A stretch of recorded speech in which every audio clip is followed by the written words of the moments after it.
إن الحمد لله نحمده ونستعينه ونستغفره ونعوذ بالله من شرور أنفسنا ومن سيئات أعمالنا من يهده الله فلا مضل له وما يضلل فلا هادي له وأشهد أن لا إله إلا الله وحده لا شريك له وأشهد أن محمدا عبده ورسوله صلى الله عليه وعلى آله وأصحابه أجمعين يا أيها الذين آمنوا اتقوا الله حق تقاته ولا تموتن إلا وأنتم مسلمون يا أيها الناس اتقوا ربكم الذي خلقكم من نفس واحدة وخلق منها زوجها وبث منهما رجالا كثيرا ونساء واتقوا الله الذي تساءلون به والأرحام إن الله كان عليكم رقيبا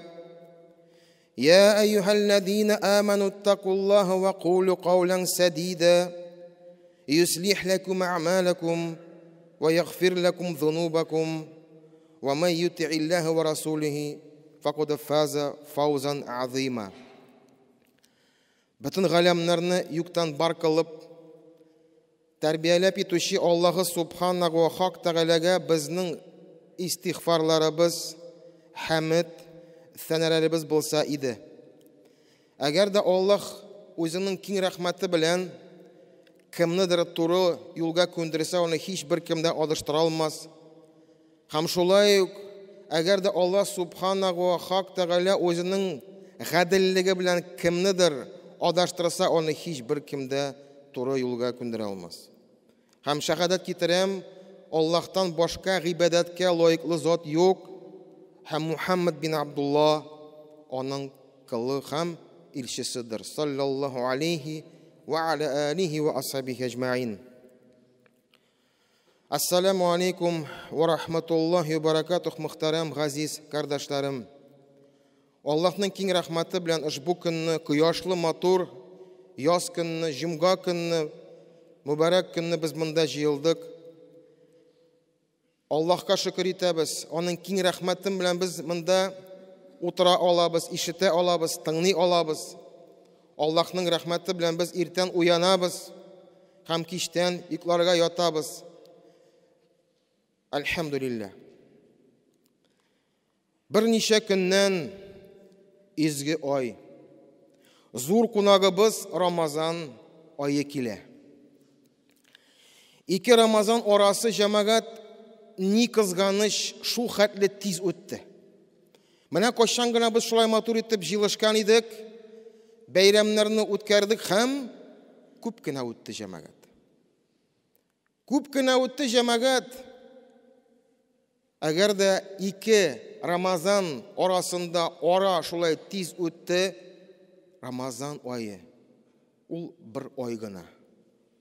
Ул да тизрәк үтәчәк. Шуңа күрә хәзер, бүген үк без ниндидер үзебезгә, һәрберебезгә максат куярга тиешбез.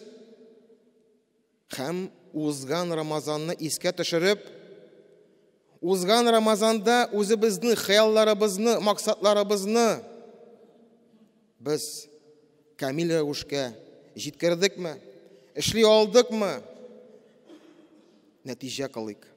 Һәм быел җәмәгать менә хәзер үк, бүген үк план корырга тиешбез. План җәмәгать үзебезнең тормышыбызны ошбу айда ничек үткәрәбез. Һәрберебез эштә, әле шундый замана, шундый вакыт җәмәгать, кызу вакыты, чәчү вакыты. Әмма ләкин без Аллаһ ризалыгы өчен иң беренче изгелек турында һәм Рамазан турында уйланырга тиешбез. Хәтта каядыр бакчада син көрәк белән җир казыйсың, ул вакытта да ниятләп, максат итеп, үзеңә кичләрен, ифтарларын, таравихларны син инде хыялланырга, ниятләнергә максат итеп куярга тиешсең. Чөнки җәмәгать, әйтәм бит, тиз үтәчәк. Ниятладың гына, уразга кірдің гіне, бір атна өтіп тә кетті. Таравихның тәмін аңны башлыйсың гына, Рамазанның яртысы өтіп кетті. Еске төшерегез, сезнең арагызда күп, инде Аллаһның рәхмәте белән күп еллар Рамазанда ураза тотучылар күп сезнең арагызда. Шуңа күрә һәрберегез ихтибар итегез. Һәрберегез ихтибар итегез, ничек үткәрдек узган Рамазаннарны һәм ни сәбәпле без үзебезнең план, үзебезнең хыялларыбызны узган Рамазаннарда без җитешә алмадык. Ни сәбәпле? Аллаһ субханаху ва тәгалә ушбу айны безнең өчен җиңел кыла. Пәйгамбәрбез Мухаммад саллаллаху алейхи ва саллям әйтә: "Иза җаа Рамазану футихат абвабул җанна ва гулликат абвабун нар ва суффидат шаятин мутафаккир алейх." Карагыз.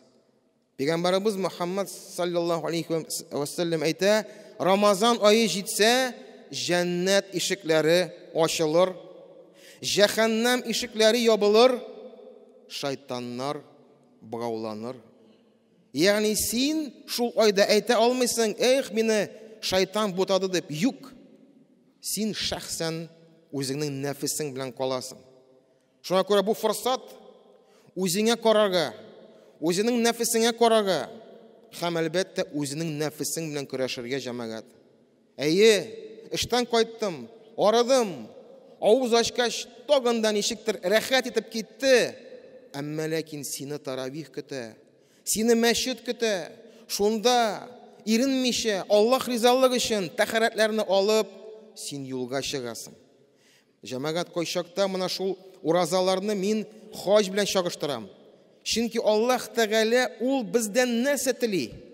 Нинди максат итеп куя ул безнең өчен? Шул Рамазан ул нәрсә өчен безгә җәмәгать? Әлбәттә, изге айның төп максатына ирешер өчен шул форсаттан белән кулланырга кирәк. Һәм максатны Аллаһ Тәгалә үзе билгеләде. Аъузу биллаһи минеш шайтанир раҗим. Я аyyuhallazina аману кутиба алейкумус сиям кама кутиба алал лазина мин кабликум лааллакум таттакун. Таттакун. Тақва булыр өчен Аллаһ Тәгалә безгә, безнең өммәтебезгә, әмма ләкин аңа хәтле, безгә хәтле яшәгән халыкларга да уразаны фарз итте.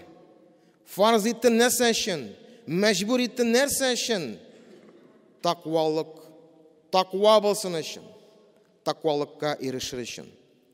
Шуңа күрә нәрсәсең ул тақвалык җәмәгать? Нәрсә ул? Нәрсә ул? Әлбәттә, тақвалык ул Аллаһның газабыннан, Аллаһның ачуыннан саклану. Аның рәхмәтен күрү, аңлау, аңа шөкер итү. Аллаһны ярату. Менә шул тақвалык җәмәгать. Һәм әйтәм бит, хаҗга чыкканда да син бөтен малыңны Аллаһ ризалыгы өчен тапшырасың. 1-2 елмы җыйган малыңны, акчаңны син җыеп туплап, хаҗга чыгасың. Нәрсәгә чыгасың син? Нәрсәгә чыгасың? Ял итәргәме? Юк. Мәшәкать кичерәсең. Күп, хәтта син көтмәгән сынау сиңа килә шул хаҗ сәфәрендә. Шуңа күрә, ничек, субханалла, акча җыеп, хаҗга, сәфәргә чыгып, син мәшәкать кичереп, сабыр итеп, чөнки кем хаҗда булды белә, уң яктан терсәкмен төртәләр, сул яктан аягыңа басалар. Җиңел түгел, кызу. Утырдың автобуска 1 сәгать, 2 сәгать, 3 сәгать, урыннан да кузгалмый автобус. Төрле сынаулар бар. Шуңа күрә, әлбәттә, синең нәфесең әйтә: "Туктале, син бит акча түләдең. Монда бит самолет хәзер вакытында килергә тиеш, автобусы да булырга тиеш аның." Әмма ләкин Аллаһ сыный сине. Син рәхәтлек эзләргә килдеңме монда? Шул шүлгә син рәхәтлек эзләргә килдеңме син? Йомшак мендәрме? Юк, син хаҗга чыктың. Син хаҗ кыласың Аллаһ ризалыгы өчен. Син ушбу авырлыкларны син кичерәсең. Шулай ук Рамазан айы җәмәгать. Шулай ук каядыр син китмисең. Әмма ләкин шул эшләгән вакытта, ошбу кызу, ошбу шәшу вакытта син вакытны табасың Аллаһ ризалыгы өчен. Аллаһ ризалыгы өчен килеп мәчеткә һәм таравих торырга, намаз торырга.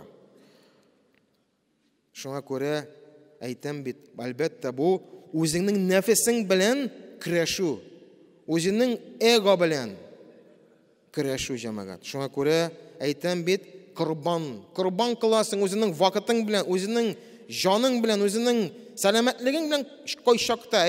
Кемдер мисал өчен ураза тота алмый. Ягъни дөрес әйтмәдем җәмәгать. Ашамыйча, эчмичә тора алмый. Шуңа күрә монда әйтәсе килә, ураза ул теге ашаудан, ризыклан гына мәхрүм тору түгел ул.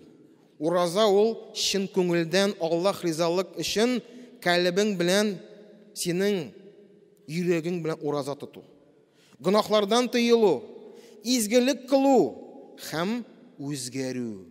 Таквалыкка ирешәм дип сабыр итү һәм инде я Рабб, Алла миңа көч кудрәт бир, бу Рамазанда үзгәрергә дип, яхшы якка дип. Безнең максатларыбыз шул җәмәгать.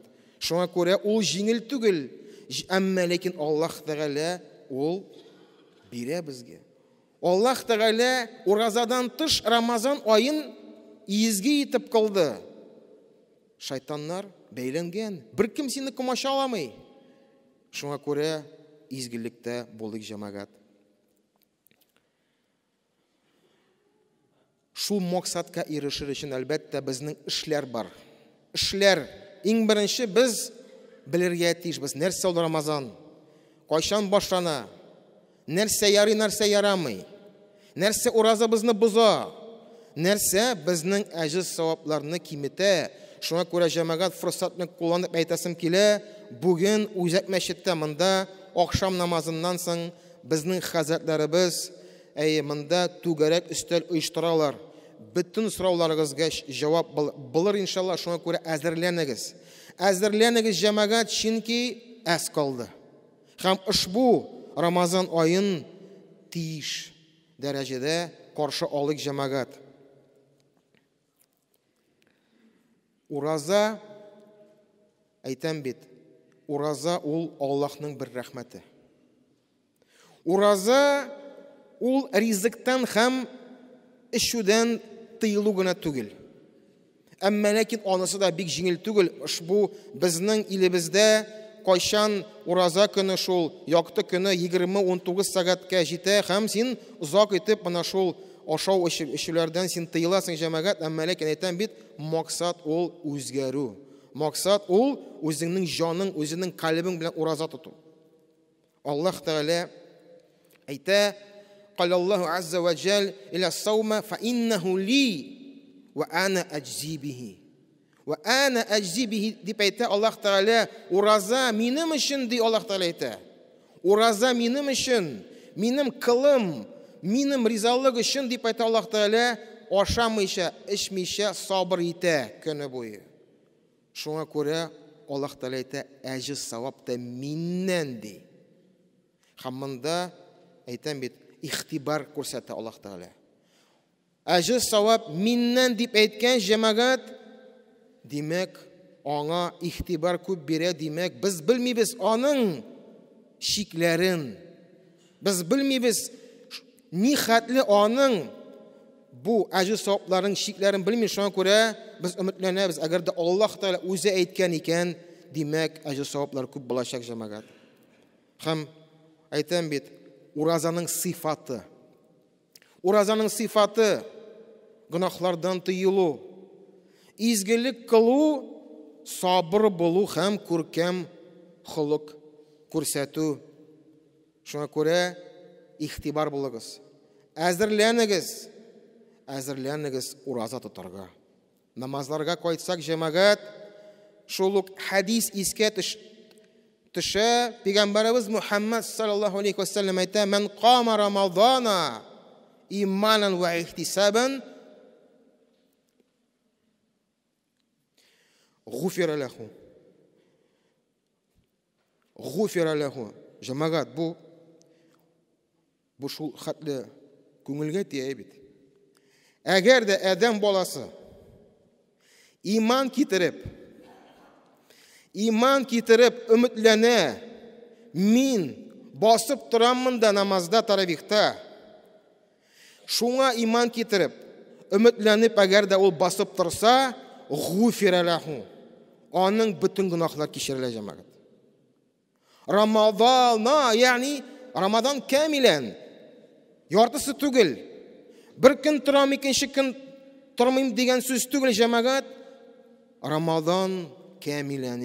Бүтін ай син басып торсаң таравих намазында, башыннан ахырына хәтле, һәм үмітләнеп басып торсаң, иншалла, Аллаһ Тәгалә синең гынахларыңны кичерер. Шуңа күрә әйтәм бит. Әгәр дә шулай хаҗда да син Аллаһ ризалыгы өчен сабыр итеп, үмітләнеп, бүтін кимчелекләрне, бүтін шундый уңайсызлыкларны син кичерәсең икән, ул вакытта син хаҗдан ничек кайтасың? Гынахсыз сабый бала кебек. Шуңа күрә без монда да үмітләнергә тиешбез. Без монда да намазга басканда без Аллаһу әкбәр дип, бүтін дөньядан киселеп, бүтін мәшәккәттән киселеп, без монда намазга басабыз. Аллаһ ризалыгы өчен. Һәм үмітләнәбез. Җиңел түгел. Басып торабыз. Бір көн, 2 көн, 3 көн аяклар тыңламый. Безнең арабызда хәтта яшьләр дә узак тора алмый җәмәгать. Коябыз өйрәндек син узак торырга.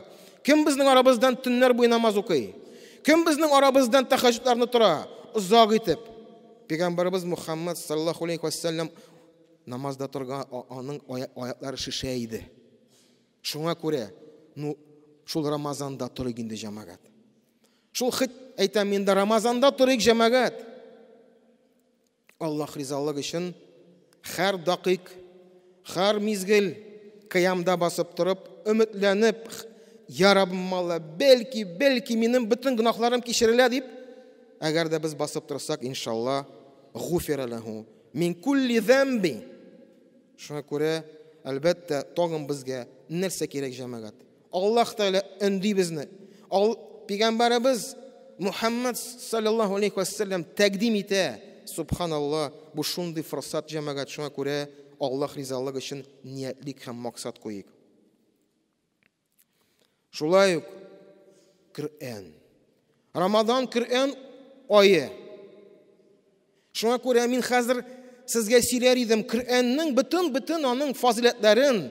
Әмма ләкин никсең без Рамазан аенда гына Коръән турында уйлана башлыйбыз. Никсең без гади көннәрдә үзебезнең көн тәртибенә шул Коръәнне укуларын без кертмибез җәмәгать. Менә форсат. Менә реальный форсат җәмәгать. Рамазан аенда үзебезнең тормыш көн тәртибен без әгәр дә матур итеп төзесәк, иртәнге намазыннан соң ярты сәгать 2-3 сафха Коръән укып өйрәнсәк, ул безнең тормышыбызга керәчәк иншалла. Аллаһ Тәгалә шайтаннарны бәйләде. Син үзеңнең нәфесең белән калдың. Бисмилла, Аллаһ ризалыгы өчен ушбу шундый кызык көннәрдә син эштән кайтып мәчеткә киләсеңме син авыз ачырга? Өеңдә гаиләң белән авыз ачасыңмы син? Әмма ләкин көч табып киләсең монда мәчеткә, таравих торасың. Таравих торасың ахырына хәтле. Таравих торасың ахырына хәтле имам белән кунут дугасын укыйсың. Һәм кайтасың өеңә. Менә көн тәртибе.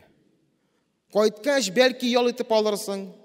Сәхәргә әзерләнерсең. Хәтта җәмәгать мин тәкъдим итәм, сәхәрләрегезне дә тәртипкә салыгыз. Булсын ул меню рушәтмешли.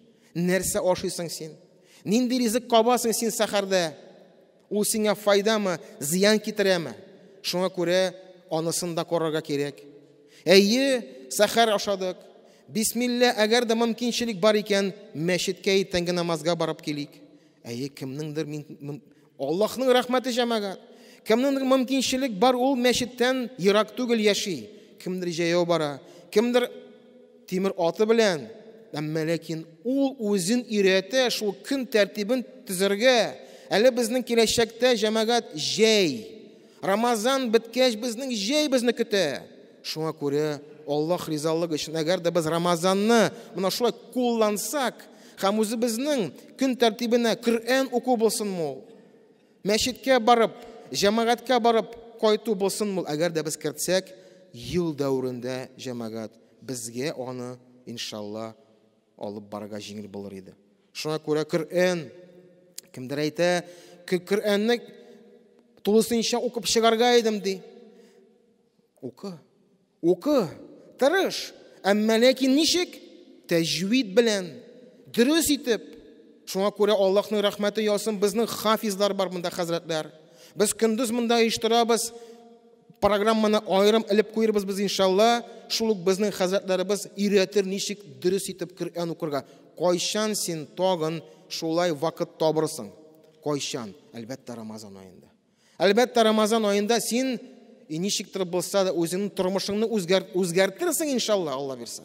Шуңа күрә монда килеп бәлки бер укытучы табып, вакыт табып, ярты сәгать, 1 сәгать Коръән өстендә утыру җәмәгать. Aqra'ul Qur'ana fa innahu ya'ti yawmal qiyamati shafi'an li ashabihi. Карагыз. Коръән ул кыямәт көнендә үзенең хуҗасына шафагатьче булып килеп басырды. Ярдәм итүче булып. Шуңа күрә Коръәнне уку җәмәгать ул һәрберебезнең өстебездә. Һәм әйтәм бит, Коръән уку гына түгел, хәтта әзкәрләр без җәмәгать кайчата онытабыз. Бар бит зикрлар. Бар бит иртәнге әзкәрләр, бар киче әзкәрләр җәмәгать. Шуңа күрә кемдер кайчандыр аны ятлады да онытты. Рамазан аенда форсат белән кулланыгыз. Өйрәнегез. Торгызыгыз. Балаларыгыз ишетсен сезнең зикрләрегезне. Алар да өйрәнсен. Шуңа күрә Рамазан ул форсат үзгәрергә. Форсат гыйбадәтнең рәвешен камил рәвешкә китерергә җәмәгать. Шуңа күрә Аллаһның киң рәхмәте бер кемдә сиңа комачауламый, онытмагыз. Үзеңнең нәфесең белән каласың син. Үзеңнең нәфесең белән каласың. Әгәр дә таравихта басып торганда синең ничектер үзеңне теге рәхәтлекне күрмисең икән, димәк син шул хәтле загыйф, субханаллах. Шул хәтле загыйф син. Яшь җегет, абзый, әгәр дә син тора алмыйсың таравихта, кайчакта күрәм, яшьләр иртәрәк китә, тора алмыйча, бабайлар басып тора, машалла. Бабайлар басып тора. Әбиләр хатын-кызлар якларында басып торалар. Баштан ахырына хәтле. Шуңа күрә ниятлек җәмәгать. Һәм Коръән турында әйтеп китмәдем. Әйе, без укый алабыз Коръәнне. Укып чыгабыз дип әйтәбез инде. Әйе, иншалла, тәҗвид белән, иншалла, хәрәкәтләре белән, иншалла, бөтен шартлары белән. Әмма ләкин Аллаһ Тәгалә әйтә: "Аъузу биллаһи минеш шайтанир раҗим. Китабун анзалнаху илейка мубаракун лиядаббару аятихи лиятазаккару улул албаб." Без бу мубарак китапны аның аятлары турында уйласыннар һәм акыл ияләре искә төшерсеннәр өчен индердек сиңа, пәйгамбәрбез. Шуңа күрә аның мәгънәсен аңларга кемдер әйтә, мин Юсуф сүрәне алып укыйм ди. Тирән кирип, мәгънәсен аңлап. Кемдер мисал өчен иктикафка китә, Алла моны шул шәрхләрне төрле мәгънәләрен аңлар өчен шуның Коръән өстендә утыра. Зур үзе өчен әлбәттә зур файда ала. Шуңа күрә әйтәм бит, Рамазан айы, Коръән айы, һәм теге гел тиз генә укып кына чыгу булмасын, мәгънәсен аңлап, тиеш рәвештә булсын. Әлбәттә, Рамазан айы изге гамәлләр айы. Изге гамәлләр кылу җәмәгать Рамазан аенда без беләбез, бер садаканың бирүе хәзер бисәк мисал өчен 100 сум итеп языла. Әгәр дә Рамазан аенда бирсәң 700-гә хәтле менә аның әҗр саваплары. Әйе, шуңа күрә кайбер бай кешеләр закатын чыгаралар Рамазан аенда. Аның әҗр савапларына ирешәм дип. Шуңа күрә Рамазан айы изгелек айы. Изгелек кылык җәмәгать безнең менә узган атларда йөреп чыктым Мөхтәсибәтне районына бит. Аллаһның киң рәхмәте, тырышалар хәзрәтләр, машалла. Авылларда кемдер җирне сөйләште, хәзер җир регистрация үтте, хәзер мәчет төзәргә кирәк. Икенче авылда мисал өчен мәчетнең әзрәк кенә калды эшләрен бетерергә. Җәмәгать, кем дә кем тели икән Аллаһ ризалыгы өчен садакату җария кыларга килегез. Күрсәтермен, җибәремен шул мәчетләргә, җәмәгать. Шулай безнең ихлас үзәгебез бар. Балаларыбыз, машалла, Коръән укый, әйтәм бит, анда да эшләр бар. Монда да эшләр бар, җәмәгать. Үзебезгә хезмәт кылыйк. Шул ук, әйтәм бит, ифтар мәҗлесе булсын, 700-дән артык кеше монда авыз ача, җәмәгать. Үзебез монда киләбез. Үзебез монда авыз ачабыз, шуңа күрә әйтәм бит, безнең 10-нан да күбрәк көннәр артмады әле. Әле безнең 20 көн бар әле авыз ачарга. Түләнде 10 көн. Шуңа күрә килегез. Катнашыгыз Аллаһ ризалыгы өчен. Аллаһ ризалыгы өчен әйтәм бит, монда палаткада булсын, ул көндезме булсын, ул үзебезнең кардәшләрне алар өчен хезмәт кылып, аларны авыз ачтырырга. Һәм әйтәм бит, кайтабыз хутбаның башына. Ураза, изгилек тә кылабыз, әлхәмдүлилләh. Коръәнда укыйбыз. Таравихта торабыз. Ураза тотабыз, әмма ләкин максат ул тақвалык, максат ул үзгәрү. Кешеләргә булышу. Якты йөз күрсәтү, күркәм сүзләр сөйләү. Ягъни Рамазанны, аның төп гыйбадәтен, уразаны бизәү, матурлау.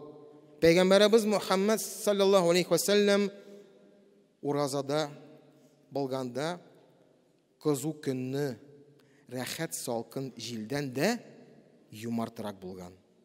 Шулай итеп үзенең уразасын тагын да матуррак кылган. Шулай ук начар эшләр белән, әшәке сүзләр белән, начар мөгамәлә белән уразаны ямсызләтмәскә кирәк, җәмәгать. Моның турында Пәйгамбәребез Мөхәммәд саллаллаһу алейхи ва саллям әйтте: "Ас-сияму джунна. Ва иза кана йаум ас-сауми ахадикум фала ярфус ва ла ясхаб." Ураза ул калкан, щит, русча әйтмәшле. Шуңа күрә ураза тотучы кеше бызык сүз сөйләмәсен. Бер кем белән дә талашмасын. Хәтта аның белән берәр кеше бәхәсләшергә теләсә дә, аңа җавап бирсен: "Ана соймун." Ягъни мин уразада. Мин уразада дип җавап бирсен анарга. Кемдер аның белән әгәр дә бәхәсләшә башласа. Шуңа күрә максат, җәмәгать, ул үзгәрү. Ул тақвалык, ул үзебезнең нәфсебезне, үзебезнең халкыбызны үзгәрү. Aqulu qawli hadha wa astaghfirullahu li wa lakum min kulli dhanb fastaghfiru wa innahu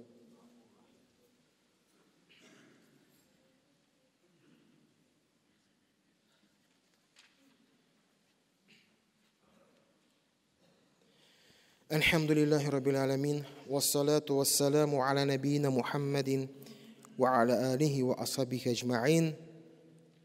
Шул соңгы хадис белән, шул мин уразада, мин бер кем белән дә талашырга теләмим. Мин ураза тотам. Минем җаным тыныч булсын дип тырышам дип, әлбәттә, адәм баласы үзен шулай тотарга тиеш. Һәм җәмәгать, мин имам буларак, бу мәчет өчен җаваплы буларак, бөтен район өчен җаваплы буларак җәмәгать сезгә мөрәҗәгать итәм. Күбрәк инде иратларга, яшьләргә, чөнки Рамазан ул бердәмлек айы. Шуңа күрә берничә сүз русчада әйтеп китәм, җәмәгать. Дорогие братья и сестры, которые слышат, пользуясь случаем, хочу обратиться к вам для того, чтобы мы поняли, что Рамазан — это месяц единства. Когда в этой мечети или в любой другой мечети собирается большое количество мужчин, а также и женщин, чтобы эти люди могли спокойно, достойно отстоять свой намаз, спокойно, с хушу'ом. Хушу, знаем, что такое, да, это? Это именно такое, значит, во время намаза, твое успокоение. Когда ты именно с надеждой на прощение грехов будешь стоять. Иманан ва ихтисабан, как сказал пророк Мухаммад саллаллаху алейхи ва саллям. Для этого нужны простые правила. Правила, которые мы соблюдаем каждый день, стараемся. Шуңа күрә әйтәм бит, бердәмлек җәмәгать – это важно. Абу Хурайра передает, посланник Аллаха саллаллаху алейхи ва саллям قال إن الله يرضى لكم ثلاثة ويكره لكم ثلاثة. То есть посланник Аллаха говорит, что Аллах субхану тааля для вас сделал довольным и будет довольным вами, если будет три вещи. И будет недовольный и гневаться на вас, если будет три вещи. Ан ярда алейкум ан та'буду ва ла тушрику бихи шей'ан. Первое, это если вы, то есть мы, будем поклоняться Аллаху в таухиде и не предавать ему сотоварищей ни в чем. Ва анна та'тасиму бихаблиллахи джами'ан. И объединитесь и укрепитесь за верив Аллаха вместе, жамагатом. Бердәмлек белән жамагат бит ул жамаа, ягъни җыелган дигән сүз бит инде.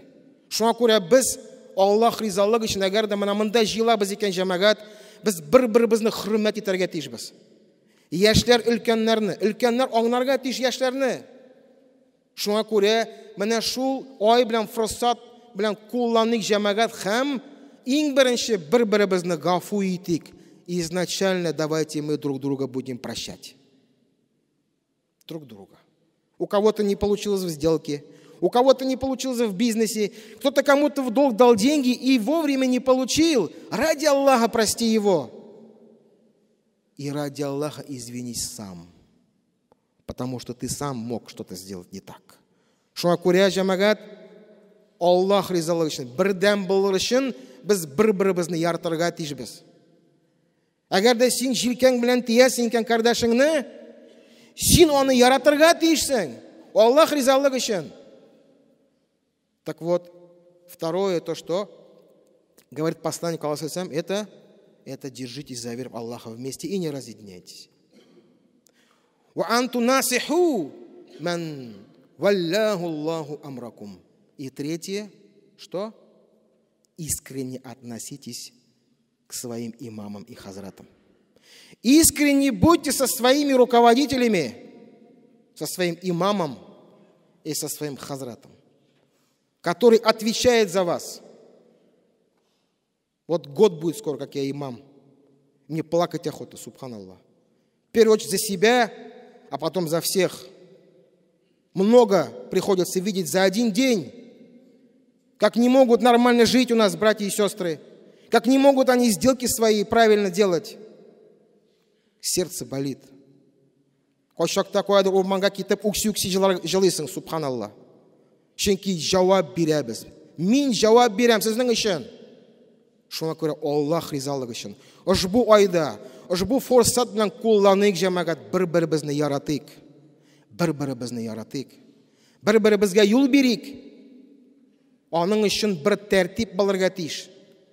Для того, чтобы было единство, нужно объединиться на единстве, а не объединиться на разногласии. Да? Мы любим много очень иногда спорить, но это ихтиляф. Поэтому я хочу сказать, что Рамазан – это возможность нам, тот, кто по-татарски не понимает, и тот, кто по-русски не понимает, бір-бірсін аңлап, күзге қарап, кәлепләребез белән яратып, үзгәрергә, бердәм булырга. Чөнки әйтәм бит, Рамазан ул форсат белән кулланыйк. Шулай ук күп дәлилләр бар җәмәгать. Есть много далилей на то, что единство всегда выше. Выше каких-то разночтений и разногласий. По поводу, когда начнется Рамазан. Много разговоров. Один говорит, как в Сауде начнется, так и у нас начнется. На это далиль есть у кого-нибудь? Есть хадис, где написано, что в Саудии начнется, и значит это у Рамазан? Нету. Есть хадис, в котором сказано, что если среди вас праведный человек увидит барсазык курсе, айнан увидит возрождение молодого месяца, начинайте поститься. Бір кіші біздің арабыздан шанышлы кіші көрсе шуны һәм иғлан етсе, біз Рамазанға кіреміз. Африкада өзінше кірелер, Саудияда өзінше кірелер, har ил өзінше кіре жамағат. Әмма ләкин бірдәмлік білірге тиіш. Поэтому я хочу сказать, что задача это единство. И тогда я возвращаюсь к хадису, когда Абу Хурейра передает от пророка Мухаммада саллаллаху алейхи вассалям: «Ас-сауму яума тасумун, валь-фитру яума туфтирун, валь-адха яума тудахун». Yani хадис, в котором пророк Мухаммад говорит, что ураза, Рамазан, начинается тогда, когда начинается все поститься. Біздің арабызда ондай кіші бар ма, кем айның башын көре? Есть ответственный человек, который на свою голову взял вот это вот. На свою голову он взял это. Начало месяца Рамазана. Это муфтий Татарстана.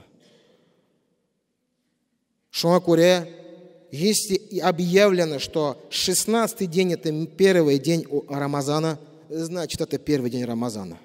Опираясь на этот хадис, даже те, кто пренебрегает масхабом Абу Ханифа, который, например, я даже приведу шейха Албани, да, из его сильсиля аль-худа ва ан-нур, он говорит, что поститься надо, когда все начнут поститься. Поэтому я призываю вас от всей души. Бұл жүректен шыққан менің үндеу Аллах ризалығы үшін жамағат. Миңа сіздің үшін жауап берге керек. Бірден болайық. Бірден болайық. Мәшітте, районымызда бір-бірімізді құрмет етіп, бір вақытында оразға кіріп, бір вақытында оразадан шығайық һәм бәйрәм етейік. Намазда да шулай. Намазда да шулай жамағат. Шуңа көре нешедір отна әлік біз Узбекистанда болып қайттық. Я был в Узбекистане несколько недель назад. И я много слышал про Узбекистан. И действительно там была очень непростая ситуация. И когда-то, когда я разговариваю с этими мужчинами, а я их мужчинами только видел, этих узбеков, которые в такой трудный момент поднимали религию, буквально несколько лет назад пошло потепление, а до этого даже азан нельзя было говорить, таравихи нельзя было читать. И вот эти мужчины сохранили религию. Когда объявили конкурс Корана, обычно объявляли конкурс Корана, и конкурс Корана шел неделю. Но вот сейчас, когда объявили конкурс Корана шел 1,5 месяца. Потому что вышли 1500 хафизов Корана. 1500. В такое тяжелое время они были на сунне, они были на намазе, они были на Коране. Они говорят, да, было у нас такое время. Барса амин кишкара, и кишна масхаб кабул итми. Вот когда вот так не единство, когда каждый умничает, да, вот тогда что произошло? Тогда заработала государственная машина просто. Заработала. И там и ханафит, и саляфит все попали под машину. Один в тюрьме, другой так и не нашли. Третий куда-то уехал. Вот сейчас мы туда приехали, зашли в первую мечеть, мы были в шоке. Большая, красивая мечеть. Но нас не поразила красота мечети, нас поразил порядок в мечети. Там были мужчины, там были молодежь, и там были дети. Все прочитали фарз намаз. Все. Потом все прочитали сунну. Никто не сел или что-то там другое не сделал. Потом все вместе прочитали зикр. Короткий был он такой. Но он был. Все его прочитали. Никто не дернулся. И все говорят, альхамдулилля, говорят они. Аллаху шукр. В последний день, когда мы уезжали, мы встретили брата Абдулязиза, который нам плов готовил на Рамазане. Помните, наверное, да? Он радуется. Я, говорит, бороду пускаю. Альхамдулилля. Такие времена пришли, говорит он. Мы на него смотрим и плачем. Шуңа күрә, ярамый уйнарга дин белән. Аллах ризалыгы өчен мин сезне өндим, җәмәгать. Аллах ризалыгы өчен бердәм булыйк. Өйдә теләсәң ничек ука. Никому не навязываю никакого вероубеждения, Аллах сакласын. Но если мы в җәмәгате, если мы в мечети, мы должны быть едины. Мы должны быть едины. И не надо умничать. Шуңа күрә, им дано это было такой ценой. И они ценят теперь. Вот мы уезжали, уже разрешили азан говорить. Им, представляете себе? Азан, не амин, а азан не давали говорить. Шуңа күрә җәмәгать, Аллах ризалыгы өчен бер-беребезне яратыйк. Бер-беребезне яратыйк, хөрмәт итик. Бер тәртип мәчеттә бар икән, аны саклыйк. Бу минбәрдән Юсуф хәзрәт күпме аны сөйләде. Җәмәгать, күпме сөйләргә була инде. Без бит иратлар. Мы же мужчины, давайте делать дела серьезные, ладно? Аллах ризалыгы өчен. Пәйгамбәрбез Мухаммад саллаллаху алейхи ва саллям әйтә: "Аль-җамаату рахма вал фуркату азаб." Җәмәгать ул Аллаһның рәхмәте һәм фирка, ягъни таркаулык ул газап җәзасы. Шуңа күрә Аллах ризалыгы өчен бердәм булыйк. Уразаларыбызны, намазларыбызны бердәм тәртип матур итеп үткәрик, җәмәгать. Инналлаһа ва малаикатаху юсаллуна алан наби я аyyuhalladhina amanu sallu alayhi wa sallimu taslima. يا أيها الذين آمنوا اتقوا الله ولتنظر نفس ما قدمت لغد واتقوا الله إن الله خبير بما تعملون. اللهم أعز المسلمين. اللهم أعز الإسلام والمسلمين. اللهم أعز الإسلام والمسلمين ودمر أعداءك وأعداء الدين. ربنا آتنا في الدنيا حسنة وفي الآخرة حسنة وقنا عذاب النار وأقيموا الصلاة.